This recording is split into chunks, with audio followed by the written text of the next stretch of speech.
Okay. So let's do another, real world-ish kind of problem. This is sort of my world. The situation is generic though, right? This kind of thing could really, excuse me, apply to anything. Whew.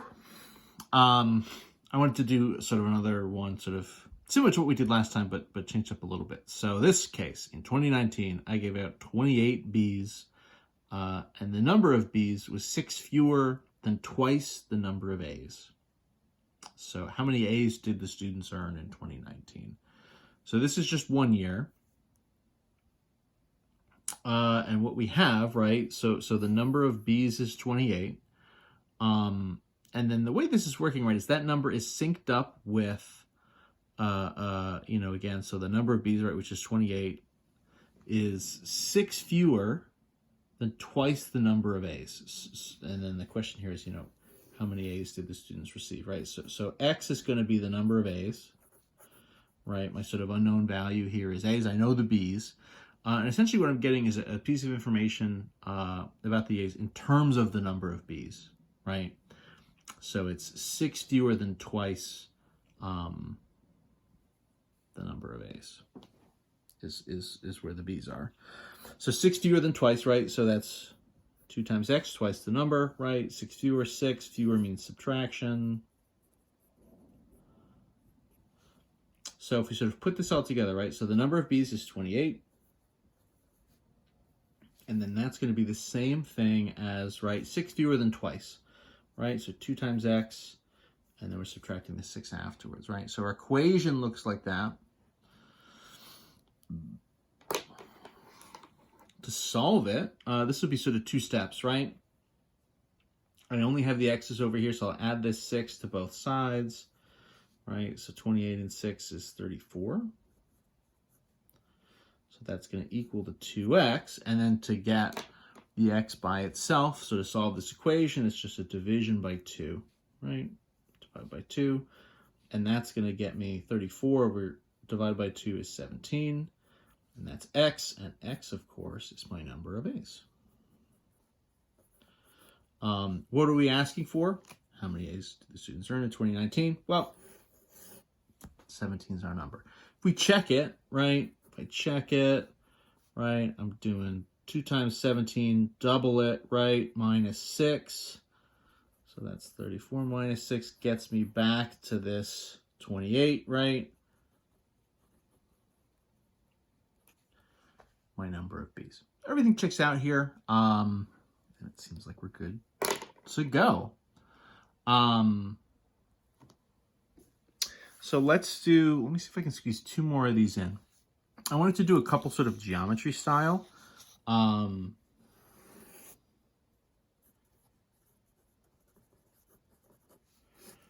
particular, I want to look at just perimeter for a second. So perimeter of any kind of shape is the sum of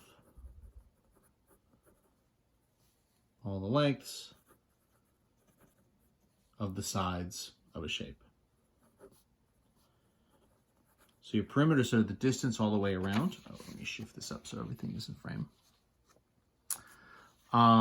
So if you had a triangle, right, with sort of side lengths A, B, C, your perimeter would just be A plus B plus C, right? For a triangle, right? If you've got, 5 sides, 6 sides, you just gotta add them all up. If you have a square, all the side lengths are the same. Right, the idea is you sort of just have side and side and side and side. A square is, right, 4 sides and they're all equal. So your perimeter there would just be, S plus S plus S plus S. Well, that would be 4 times S, right? And then if we had a rectangle, so a rectangle, right, 4 sides parallel, but you have sort of a length and a width. So it's not the case like the square where it's all the same length. We would have maybe a length and a width. So you have the sides across from each other are the same length, right? You sort of have 2 lengths and then sort of 2 widths.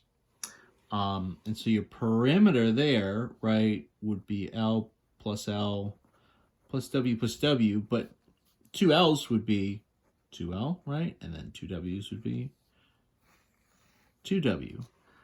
So for a rectangle, your perimeter, you could write sort of a formula, something like that, 2L plus 2W.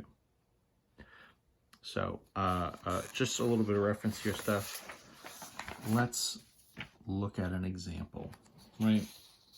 So what kind of problems can we do if we're sort of looking at a perimeter situation? So if the perimeter of a rectangle is 80 centimeters, we'll throw some units in here. You could do them with units, you can do them without units. The units won't really impact what we're doing, but it's just there as a way to make it feel a little more real.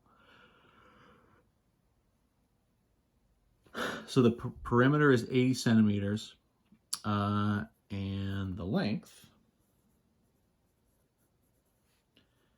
is 8 centimeters less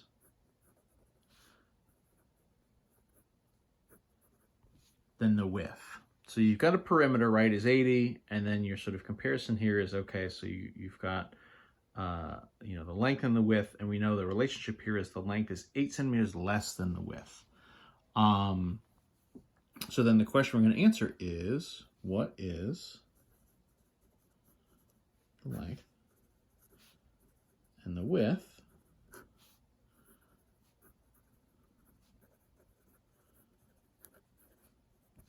for this rectangle? So, okay, that's interesting. Let's do a sketch for this, right? So this sort of geometry type thing, being able to do a sketch, I think is nice. So in theory, right, what's happening here? So generically, right, we've got sort of length and sort of width and width. It's a little arbitrary which one we call the length and which one we call the width, right? You could flip this sort of guy sideways and relabel it or keep it the same. You've got a lot of different options here. In any event, how am I going to get any kind of equation out of this? Well, the equation that I know is that my perimeter would be 2 times the length plus 2 times the width. I know a couple things. I know the perimeter is 80, right? So in theory, that perimeter really is 80. Is 2 times the length plus 2 times the width. Now, my issue here, right, is I haven't really tried to solve any kind of an equation where there are 2 different variables. And to a certain extent, there's not really a way to do that. If all we had was this, in theory, you could pick any kind of length you want and then find a width that matches it and find an infinite number of solutions. Now, we're not trying to pick numbers out of a hat. So what sort of makes this something where we can get a specific solution? Well, it's this sort of piece of information that the length is 8 less than the width, right? So the length is going to be 8 less than the width, right? So it would be the width minus 8, right? So the length is shorter, so the length would be the same thing as the width minus 8. It's 8 less than the width. And so what I'm going to do is sort of take this information, right? This sort of L value should be the same thing as the width minus 8. And I can replace it and sort of substitute it for the length here. And so really, right, this is 80 equals, light is a little, so 2 times, and so the length I'm going to sub in, right, is W minus 8 plus 2 times W. And now, right, I've kind of hit something that is actually just a linear equation. I just have sort of W is my variable, right? And this is something I can solve. This is sort of solvable. It's not really solvable when I have the 2 different variables. The 2 different variables are not really going to happen, right? But now I really just have everything in my equation in terms of just a width right? Just a W. In the end, I'm still going to have to figure out what the length and what the width are, but I have a way to kind of relate all this together. So let's use this and solve for W. So what am I going to do? Well, just usual stuff, right? I'm going to distribute. So that's, right, 2 times W minus 2 times 8 would be 16, plus the 2W that's here, right, all equal to 80. I can combine like terms. So 2W and 2W on the same side will add together to 4W. Carry the 80 and the minus 16 down. I'm trying to solve for the W, right? I'd like to get the W by itself. So let's get rid of the 16, which means we're going to add it to both sides. 16. So that's 96 on the left equals 4W. And then to get the W by itself, right, one width would mean dividing this by 4. I know 100 divided by 4 would be 25.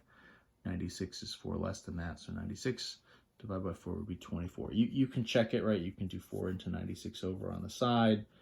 Goes twice is 8. 1, 6 comes down to 16. Is 4, right, is 24. Equals my width. So part of my answer is there, right? So I'm trying to figure out what is the length and what is the width. Well, you know, the piece I know is and that I solve for my equation is the width is 24. That's not the final answer for the whole thing now, right? That's half of it. I still need the length.